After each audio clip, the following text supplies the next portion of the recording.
여러분 안녕하십니까? 오늘 하나님 말씀은 시편 40편 1절에서 3절까지 말씀이 되겠습니다. 우리 함께 읽겠습니다. 내가 여호와를 기다리고 기다렸더니 귀를 기울이사 나의 부르짖음을 들으셨도다. 나를 기가 막힐 웅덩이와 수렁에서 끌어올리시고 내 발을 반석 위에 두사 내 걸음을 견고하게 하셨도다. 새 노래 곧 우리 하나님께 올릴 찬송을 내 입에 주셨으니 많은 사람이 보고 두려워하여 여호와를 의지하리로다. 아멘. 오늘 본문의 말씀은 다윗의 시입니다. 다윗이 어려움 중에 참 자신을 도와주셨던 하나님 앞에 감사와 찬양을 드리는 그런 시가 되겠습니다. 오늘 본문 1절에 보면 내가 여호와를 기다리고 기다렸다. 기도의 모습을 이렇게 표현하고 있습니다. 기도란 뭐냐? 기도란 기다리는 것입니다. 어떻게 기다리는 거냐? 믿음을 가지고, 하나님을 믿는 믿음을 가지고 기다리는 거예요. 뿐만 아니라 희망을 가지고 기다리는 것입니다. 낙심하며 원망하며 기다리는 게 아니라 희망을 가지고 하나님께서 반드시 이 문제를 해결할 것이다. 하나님이 나를 도와줄 것이다. 하나님이 잘되게 할 것이다. 그런 믿음과 희망을 가지고 기다리는 거예요. 사실 다윗은 거의 12년 동안 사울 왕이 그 위협 속에서 그 위협을 피해서 도망을 다녔습니다. 그 긴 세월 하나님 앞에 이 어려움에서 참 자신을 구해주기를 원하는 그런 기도를 얼마나 드렸겠어요. 그러면서 기다린 거예요. 왜? 기도는 기다리는 것이니까. 어떻게 믿음으로, 어떻게 희망을 가지고 기다리는 것이니까. 그래서 마침내 내가 여호와를 기다리고 기다렸더니 귀를 기울이사 나의 부르짖음을 들으셨다 그랬습니다. 하나님은 우리가 믿고 희망 가지고 기다릴 때, 하나님 앞에 기도할 때 하나님 반드시 우리의 기도에 응답을 해주신 분이십니다. 그러면서 그가 이렇게 고백합니다. 나를 기가 막힐 웅덩이와 수렁에서 끌어올리셨다. 다윗이 웅덩이와 또 수렁에서 끌어올리셨다고 이렇게 하나님이 자신을 구원하신 것에 대해서 이렇게 감사하고 있습니다. 다윗은 참 인생을 살아가며 여러 가지 고비를 참 많이 넘겼어요. 예를 들어서 사울 왕을 피해서 도망을 다닐 때, 또는 적진 블레셋으로 도망을 갔다가 이게 자신이 참 노출돼가지고 말이에요. 어려움을 당할 때도 있었고 말이죠. 압살롬의 반역에 의해서 어려움을 당할 때도 있었고, 정말 그 인생의 그 수렁에서 어떻게 할 수 없는 그런 어려운 상황들을 만나게 됩니다. 근데 하나님께서 그 수렁에서 건져주셨다는 거예요. 수렁에 스스로 나온 게 아니라 하나님이 끌어올리셨다는 거예요. 오늘 본문에서 기가 막힌 웅덩이와 수렁에서 끌어올려주셨다는 거예요. 끌어올리셨다. 여러분, 이 구원은 우리 스스로 만들어내는 게 아닙니다. 크리스찬이 이 장망성, 장차 망할 그 성을 이제 떠나서 영원한 천성을 향해 갑니다. 천국을 향해 가요. 가다가 수렁에 빠져버립니다. 늪지대에 빠져버려요. 빠져가지고 스스로 한번 나와보려고 애를 쓰는데 안 되는 거예요. 지금 등에는 제 짐을 지고 있습니다. 이 제 짐 때문에 도저히 나올 수가 없어요. 빠져나오려고 그러면 더 오히려 수렁 더 깊숙이 들어가는 그런 상황 속에서 전도자가 나타나가지고 그를 끌어올려줘요. 여러분, 우리 인간은 스스로 이 죄에서 스스로 벗어날 수가 없습니다. 왜냐하면 우리 안에 죄성이 있기 때문에 죄에서 벗어난 것 같다가도 다시 또 죄에 빠질 수가 있어요. 그러나 우리 주님이 우리의 구원자가 되셔가지고 그 십자가의 은혜를 통해서 우리를 죄에서 구원해 주시는 거예요. 오늘 다윗도 웅덩이에 빠졌는데, 수렁에 빠졌는데 스스로 나왔다고 말하지 않아요. 하나님이 끌어올려 주셨다는 거예요. 그래서 나왔다는 거예요.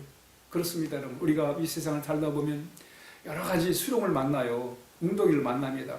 그럴 때마다 하나님께서 우리를 끌어올려 주셔서 우리로 하여금 구원을 보게 하시는 거예요.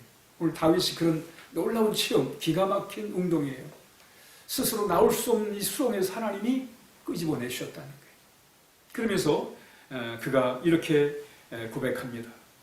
내 발을 반석 위에 두셨다는, 반석 위에 두셨다. 이 수렁에서 건져가지고 반석, 수렁은 빠지는 곳이잖아요. 질척거리는 곳이에요. 그런데 반석은 그렇지 않습니다. 이 반석 위에 걸어가는 것은 여러분 이 비포장도로와 포장도로는 걸어가는 자체가 틀립니다.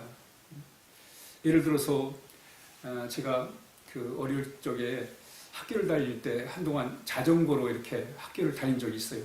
자전거를 타고 가면 걸어가는 것보다 훨씬 빠르지요. 근데 이제 봄철이 되면 이 길바닥이 비포장도로가 얼었다가 녹습니다. 녹으면 그 황토길 같은 경우에는 이 자전거 바퀴에 진흙이 막 붙어요. 그래서 조금만 끌고 가면, 타고 가면 진흙이 붙어가지고 도저히 자전거를 탈 수가 없는 그런 상황에 이르게 됩니다. 그럴 땐 결국은 이제 걸어가든지 아니면 버스를 타고 가는 그렇게 학교를 다닌 적이 있는데요. 바로 그 비포장도로는 질척거리는 거예요. 끈적거리는 거예요. 한번 이 발에 시내 말에 진흙이 늘러붙으면 잘 떼지질 않아요. 걸을 수가 없어요. 끈적거려가지고 늘러붙어가지고. 그런데 요즘은요 다 포장도로가 돼가지고 얼마나 좋은지 몰라요. 우리 인생도 마찬가지입니다. 우리가 하나님을 모를 때는 비포장도로 그냥 황토길 그 칙칙하고 끈적끈적하고 말이죠. 이 늘러붙는 질퍽질퍽한 그 비포장도로를 가는 것처럼 그렇단 말이죠. 세상이 우리를 그렇게 만드는 거예요. 염려하게 만들고 걱정하게 만들고 갈등하게 만들고. 그런데 우리 하나님을 이렇게 만나서 우리 주님과 함께 갈 때는 마치 오늘 다윗이 고백하는 것처럼 반석 위를 걸어가는 것처럼 내 발을 견고하게 하셨다. 내 발이 빠지지 않도록 하나님이 하셨다는 거예요. 진흙이 늘러붙지 않도록 하셨다는 거예요. 바로 하나님의 이 놀라운 구원을 이렇게 표현하고 있습니다. 그러면서 3절에 보니까 새 노래 곧 우리 하나님께 우리를 찬송을 내 입에 주셨다.